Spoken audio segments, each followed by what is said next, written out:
Hi friends, I hope you're enjoying your low D whistle journey as much as I am mine. Whew, I've got a lot to work on still.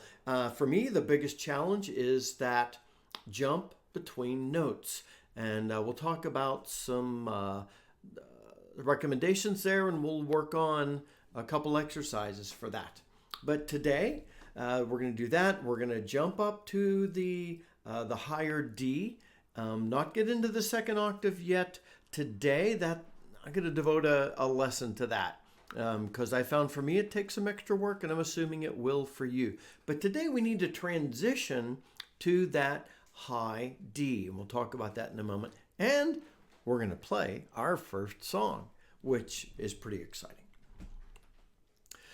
First, we want to go from the low D up to the high D. And so we're just going to walk up. And what I want to show you is that, your breath, let your breath be fairly gentle. And the high D is played with, put all your fingers down like on the low D, and then just take that top index finger off. And the note kind of wants to play itself from there. All right, let's do that.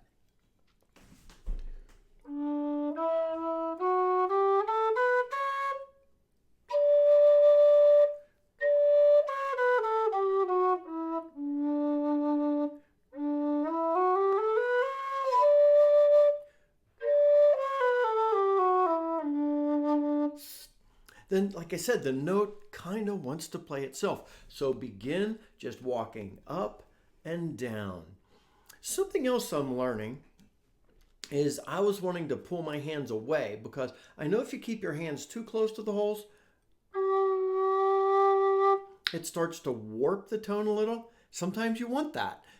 We will talk about that later, but you don't really want the tone warped when you want a clean tone. But instead of keeping your fingers way out, figure out where they are really close. And then it's easier for your hands to go where they belong. So work on that as well. So we've walked from the low D to the high D. And the next exercise we've already done. And that is doing it with no tonguing, ta ta ta ta, and then with it. So sometimes you want to play smooth legato kind of notes.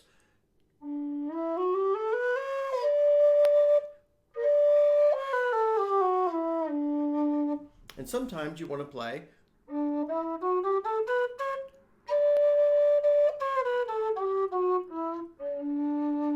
so just become comfortable doing that. Just lightly touch.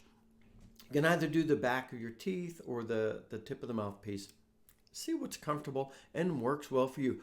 Always listening to the tone you're producing. So that's our next exercise. So we've walked from the bottom D to the octave D, and then we've gone smooth and we've tongued through the two. And those are important skills for us to learn because they come in when we're playing. The next exercise is, I want to go, this one's a little more challenging. We're going to go from the low D to the E to the low D to the F sharp to the low D to the G to the low D. We'll see how we do. So I'm going to try and hold I'm not recommending you hold your instrument out, but I want you to see my hands.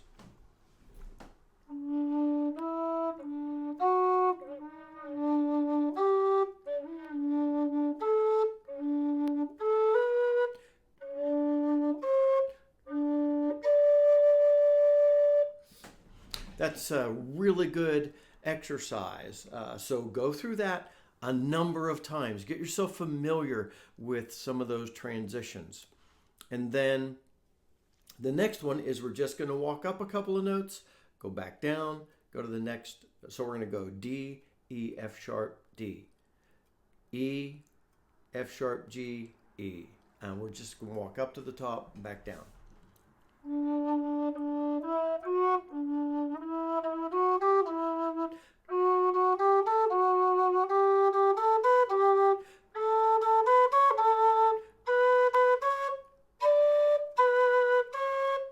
Well, we're not going to go to the E yet. So, but you get the idea of that.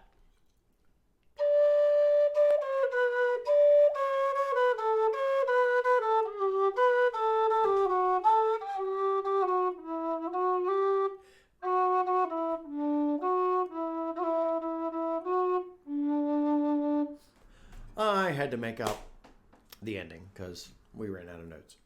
So that's another great exercise. Work on that. Another thing, as you play, so a reality of life is you're going to get some saliva in your whistle.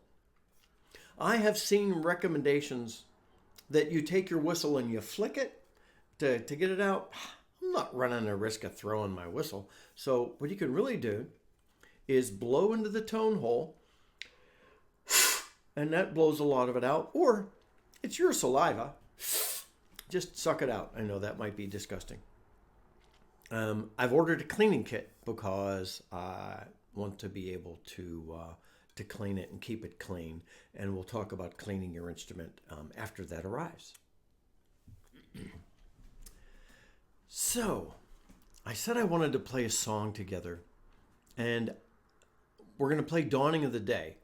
I have seen many recommendations for what are great tunes for beginners, and we're going to go through some of them, but today it's Dawning of the Day, and I'll post a link to the music if you like to read music in the show notes. I would also recommend you go to YouTube and look up Dawning of the Day because different people play it differently, and I found this with the Irish music, that it's very expressive, and I know that's one of the reasons you and I are drawn to it, right? When I was trained to play clarinet and saxophone, I was trained to play with technical correctness, I'll say. I had to sight read correctly, get that eighth note right, the transitions, breathe at the right moment.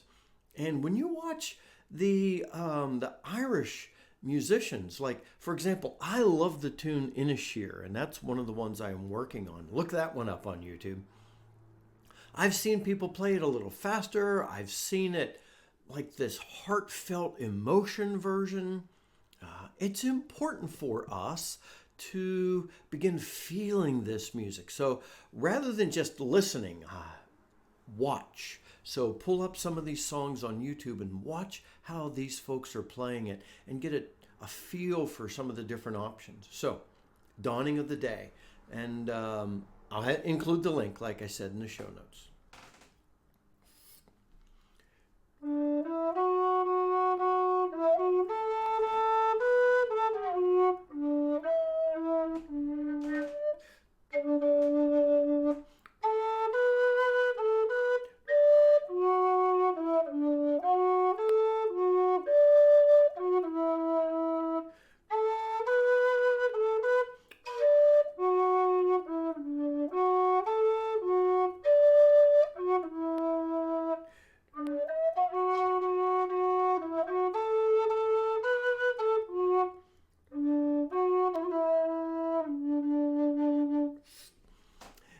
And the beauty is, as a beginner, we can play that. But you'll see if you watch very experienced players play it on YouTube, they're messing around with it. They're putting in some trills. They're putting in maybe a little slide.